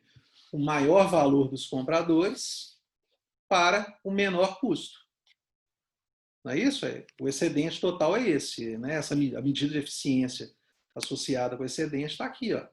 Então já sei que a maior eficiência está associada com o quê? Com produtores com menor custo e com compradores que dão maior valor para aquele produto. Tá? E a eficiência aí acontecendo aí, ó, exatamente, não é por coincidência, mas acontecendo no ponto de equilíbrio de mercado aqui. Ó. Tá? Então a gente vê que o ponto de equilíbrio de mercado, ele é de fato o ponto de melhor alocação de recursos. E por consequência, de melhor bem-estar. Ricardo, Oi. essa definição de bem-estar, é claro que isso, ainda que não esteja impresso, né, nessa questão da teoria que Mankiw expressa, né, dos neoclássicos, isso é algo, como você bem colocou, que na realidade não se aplica, né? É claro que se aplica, mas com muitas ressalvas. Veja, por exemplo, é um exemplo que me veio aqui na cabeça, ano passado, né, algumas reportagens no El País, isso saiu, e outros, sobre a crise lá na Venezuela, né? Alta inflação, Sim. Por exemplo, alimentos, né? Alimentos básicos de consumo, mal comparando, né? Aqui no Brasil, como se fosse o arroz, né? O preço foi multiplicado por 80.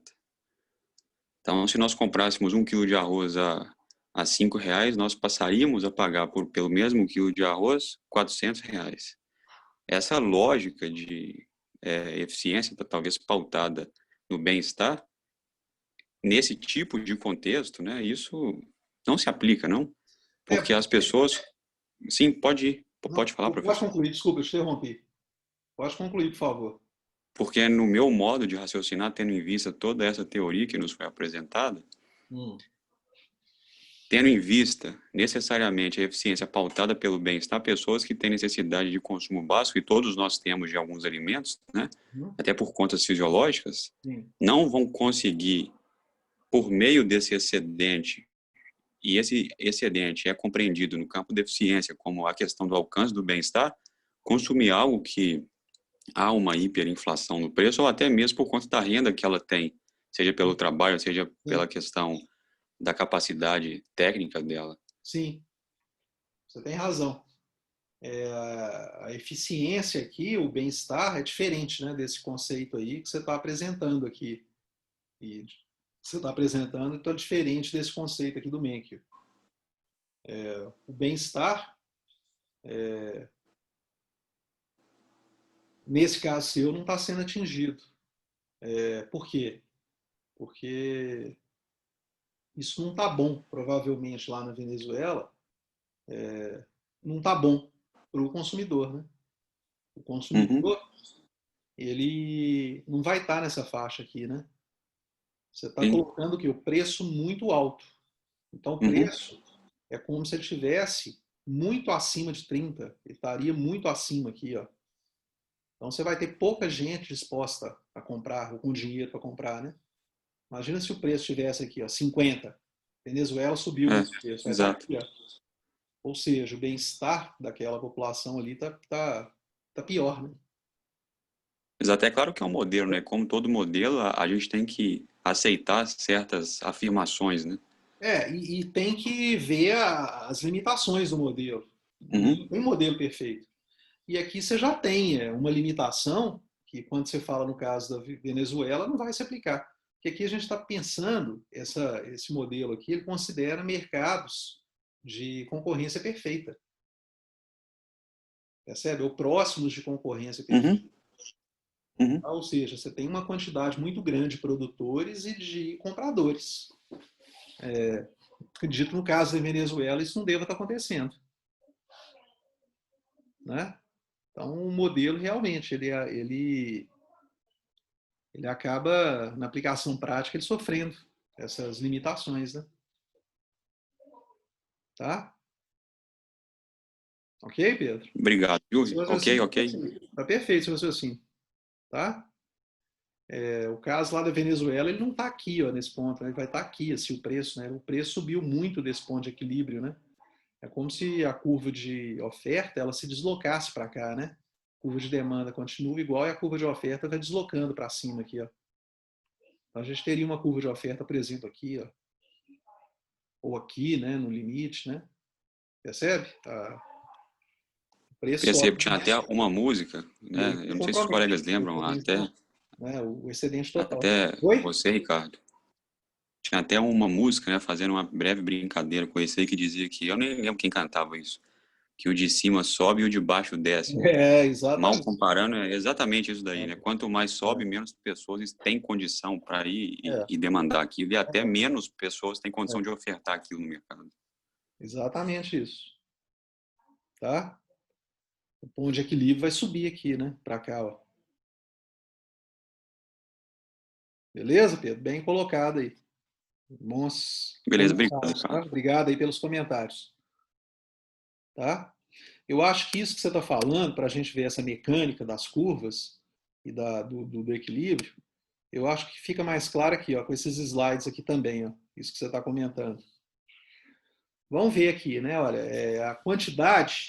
Vou subir esse negócio para cá. Ó, a quantidade do equilíbrio maximiza o excedente total? Eu acho que tem a ver com essa pergunta sua aí. A gente vê como é que funciona essa mecânica aqui das curvas. O ponto de equilíbrio está aqui, né? Então, imagina o seguinte, suponha, tá, por hipótese, que a quantidade ofertada esteja aqui, né, igual a 20. Tá? Então, a quantidade vai estar aqui. Ó, tá? A quantidade está aqui. E para essa quantidade, a gente vai ver que o custo marginal vai estar aqui, ó, em 35. Estão vendo? Está vendo aqui, ó, Pedro? Então, a quantidade ofertada, a quantidade produzida é 20, e o custo marginal, para esse caso aqui, ó, é 35. Tá? Vamos ver, né, como é que acontece aqui, ó. Aqui a gente está vendo nitidamente uma situação de desequilíbrio, né? O ponto de equilíbrio está aqui e a gente está vivendo essa situação aqui, ó, no exemplo. Então, para essa situação aqui, o que está acontecendo? O valor dos consumidores da unidade marginal, o valor para eles está aqui, ó, né? Tá? 20. Só que o custo marginal está aqui, ó, em 35. Ou seja, a gente está vendo aqui, olha, que o excedente total aqui, olha, não está no ponto de equilíbrio. Seria aqui, ó. Nesse caso, o que vai acontecer? A gente sabe aqui, né, produtores vão reduzir a quantidade ofertada para cá e, por consequência, como o preço está muito alto, também consumidores vão deixar de demandar, fazendo com que a curva de demanda, a quantidade demandada, reduza para cá, chegando a essa situação aqui de equilíbrio. Esse ponto de equilíbrio aqui. Tá? Então, nesse ponto aqui, que a gente está pegando para exemplificar, é possível aumentar o excedente total. Tá? Porque a gente está vendo que está tendo um descompasso aqui entre o excedente do consumidor e o excedente do produtor. Né? Então, você vai ter uma tendência de equilíbrio a encontrar isso aqui, ó, chegar nesse ponto aqui. Ó. Vamos ver do outro lado também. Do outro lado, aqui, olha, imagina que tivesse aqui essa situação aqui, ó, anterior ao ponto de equilíbrio de 15, ou seja, Q fosse igual a 10. Para Q igual a 10, vai acontecer o oposto aqui, né? A gente vai encontrar, nesse caso aqui de Q igual a 10, o custo marginal de produção vai estar aqui, ó, tá? Igual a 25, tá aqui, ó. Só que o valor aos consumidores por essa unidade marginal, olha, tem consumidor disposto a pagar 40, ó, 40 ou mais. Tá? O que vai acontecer aqui? Nesse caso aqui, vai ter um caminho para cá. Aqui também a gente está vendo uma situação de desequilíbrio também. O preço está aqui, né? Então, consumidores vão ser atraídos para produzir, produtores vão ser atraídos a produzir mais para cá, tá? Assim como demandantes, consumidores, vão também ser atraídos a consumir mais. Ou seja, é possível que essa área que eu estou marcando aqui para vocês, ó, tá? Ela seja adicionada ao excedente do consumidor. Essa área aqui assim, ó, o excedente total, desculpa, tá? Que ela seja adicionada ao excedente total. Tá? Ou seja, esse ponto de equilíbrio aqui, ó, que a gente viu, né, o ponto de equilíbrio de oferta e de demanda, é a quantidade que maximiza o excedente total. Tá? Exatamente esse ponto aqui. Ó. Qualquer outra quantidade, ela pode aumentar o excedente total ao mover-se em direção à quantidade de equilíbrio de mercado. Ó. Tá? Se eu estiver caminhando para cá, eu vou aumentar o excedente. Tá? Ou se eu estiver aqui, por exemplo, se eu mover para cá, eu vou aumentar o excedente também. Então, pessoal, aqui de fato, esse ponto de equilíbrio aqui é o ponto onde você maximiza o excedente total. Onde eu pego aqui a parte de excedente do produtor, que está máxima aqui, ó, e pego a parte de excedente do consumidor, que também estaria máxima aqui. Ó. Esse triângulo para cima, aqui, e esse triângulo para baixo. Essa é a área que maximiza o excedente total. Ou seja, é a área que eu maximizo também o bem-estar daquela sociedade. É exatamente o ponto livre de mercado entre oferta e demanda. Tá? Ou seja, é um argumento favorável a deixar que os mercados se equilibrem por conta própria. Tá? Como vocês estudaram lá atrás, deixa que a própria mão invisível do mercado regule oferta e demanda. Obviamente, nós estamos falando aqui, nesse modelo aqui, de um modelo para concorrência perfeita, né? Ou que se aproxime de concorrência perfeita. Aí a gente volta a falar aí do Adam Smith da mão invisível, que vocês conhecem muito bem. Aqui, olha, o homem tem quase que constantes oportunidades para esperar a ajuda de seus semelhantes. E seria vão esperar obtê-la somente por benevolência. É o que o Adam Smith fala, que os indivíduos eles agem para atender seu interesse próprio. Vocês estudaram isso lá atrás. Então, deixa que os indivíduos agindo para satisfazer seus interesses próprios, eles vão simultaneamente, agindo em conjunto, satisfazer os interesses coletivos da sociedade.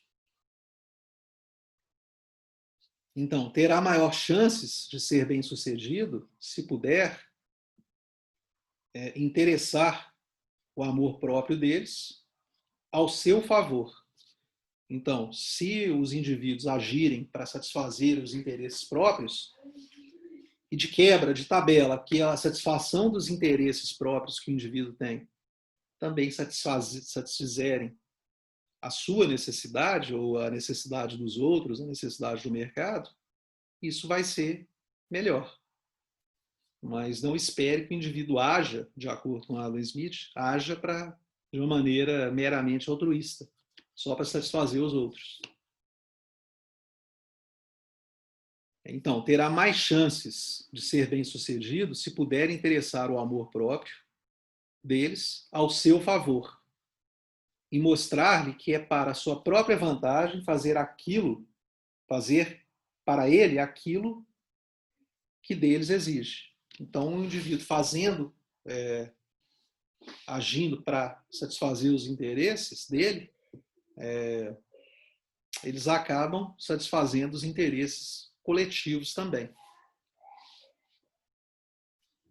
Então ele continua aqui, não é da benevolência do açougueiro, do cervejeiro, do padeiro, por exemplo, que esperamos nosso jantar.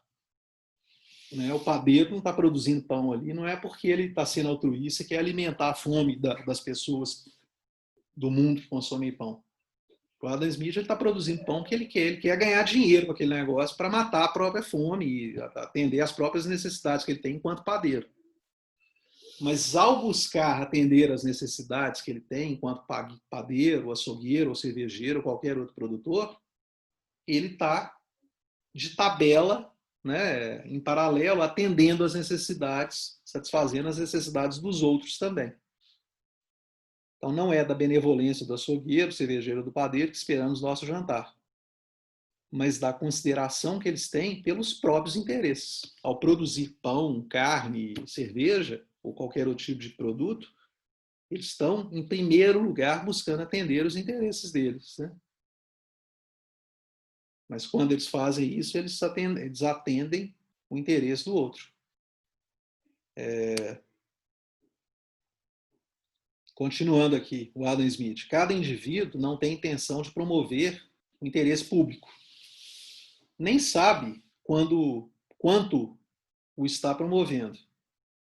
Ele não pensa senão no próprio ganho e, neste caso, como muitos outros, é conduzido por uma mão invisível, a famosa mão invisível que vocês conhecem, a promover um fim que não fazia parte de sua intenção.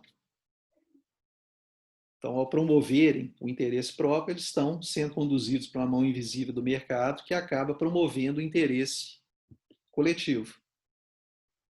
E nem sempre é pior para a sociedade que não fizesse isso. ao perseguir seu próprio interesse, ele promove o interesse da sociedade de modo mais eficaz do que faria se prestasse a promovê-lo. Então, as palavras do Adam Smith aqui. Deixa que o mercado, agindo por alto interesse, ele vai atender aos interesses da sociedade como um todo. E aí tem essa discussão, então, né? O mercado livre versus intenção do governo, economias mais centralizadas, para buscar a questão de eficiência de mercado de bem-estar, quem que é melhor? É o mercado livre, o equilíbrio de mercado espontâneo, ou algum tipo de atuação de governo para isso? Aí a defesa, que o equilíbrio de mercado é eficiente, nenhum outro resultado atinge um excedente total maior. O governo não pode aumentar o excedente total ao mudar a alocação dos recursos de mercado. Na maioria das vezes, quando o governo tenta fazer isso, por exemplo, agora, tentando tabelar o preço do arroz, não vai dar muito certo. E aí vem, né, o laissez-faire aí, né? Também vocês já com certeza sabem, que em francês é deixe-os fazer, deixe que o próprio mercado tome conta disso. Com a noção de que o governo não deve interferir no mercado. Quanto menos interferência, melhor. Tá? Então, mercado livre versus planejamento central. Suponha que os recursos sejam alocados não pelo mercado, mas por um planejador central, uma economia centralizada que está preocupado com essa questão do bem-estar da sociedade. Para ele alocar esses recursos de maneira eficiente, maximizar o excedente total, ou seja, maximizar o bem-estar, o planejador ele precisa estar conhecendo toda a economia no detalhe, os custos de cada vendedor, assim como a disposição a pagar do comprador. Isso é um negócio meio complicado, é praticamente impossível. Você saber o que cada comprador está disposto a pagar, qual que é o custo. Imagina ficar avaliando o custo de cada empresa, de cada produtor um a um, de produto por produto, vai virando um negócio impraticável. Então, esse é mais o argumento a favor do livre mercado.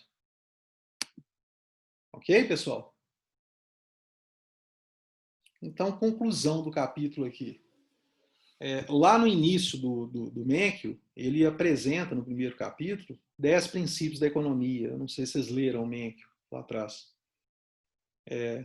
Um deles é esse aqui. Os mercados, geralmente, são uma boa maneira de organizar a atividade econômica. É o que a gente viu aqui. Você deixando os mercados livres, você acaba tendo uma maior eficiência para a alocação de recursos. Tá? E aí, como eu comentei com vocês, isso aqui tem uma limitação, esse tipo de modelo, que aqui está se considerando que os mercados são perfeitamente competitivos, né? O que a gente sabe que não acontece na prática, né? No máximo que a gente vai ver acontecendo é uma aproximação disso. Ou seja, pessoal, isso é uma limitação desse tipo de modelo, como você citou aí, Pedro, o caso da Venezuela. Tá? Mas aqui o Menkyo, o autor, ele apresenta argumentos aqui favoráveis, argumentos contrários ao que acontece na Venezuela, o excesso de planificação, né? Dentre outros problemas que tem, né? Prós e contra a Venezuela ali, eu acho que a situação é mais complexa para se analisar, né?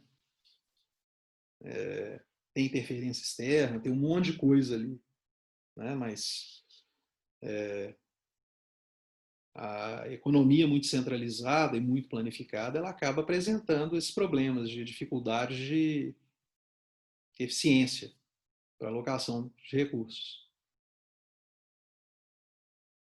Tá? Então, aqui, olha, tem situações que o mercado pode falhar. Então, tem que tomar cuidado com isso, né? Não é ir na ferro e fogo. e falando, não, a melhor coisa é o livre mercado e pronto, acabou. Tem situações que o mercado ele não resolve por si só essa questão da eficiência. Exemplos disso. Um comprador ou um vendedor possui um poder de mercado muito grande e ele consegue afetar o preço do mercado. É o que a gente viu que acontece nos oligopólios, ou na concorrência monopolista. Tá? Então, produtores muito grandes interferem nisso. Esse modelo que a gente viu da livre concorrência ali, na maioria dos casos, ele não se aplica, embora ele sirva como um parâmetro para a gente ver o que seria ideal para a alocação dos recursos. Tá? Outra situação que pode afetar, pode trazer limitação para esse modelo, são os efeitos colaterais das transações, né? O que a gente chama de externalidades. Por exemplo, poluição, questão ambiental, tudo isso aí são externalidades que podem influenciar o bem-estar da sociedade e a boa eficiência na alocação dos recursos e o bem-estar que a gente tanto quer, né? Tá? Você deixa o mercado por conta própria, você vai aumentar a poluição, né? Se não tiver algum tipo de interferência de governo nesse negócio, você pode criar um nível de poluição que seja ruim e que prejudique o bem-estar da sociedade. Ok? Bom, aqui é o autor chamando para outros capítulos que falam de políticas públicas. Eu acho que não vem ao caso aqui. Tá?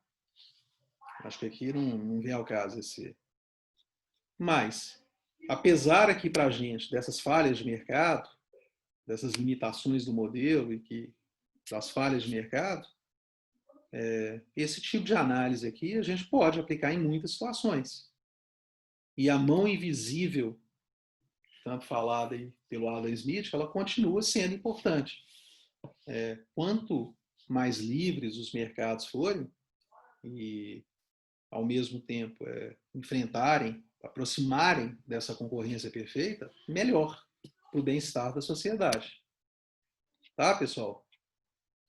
Com isso a gente fecha. Aqui um resumo, a síntese, eu acho que não precisamos aqui de estar falando. Mas com isso, pessoal, nós terminamos aqui esse capítulo 7, que eu não sei se todos viram. Quem viu é uma revisão, quem não viu é novidade para vocês. Tudo bem, pessoal? Com isso encerramos a aula aqui. Tá?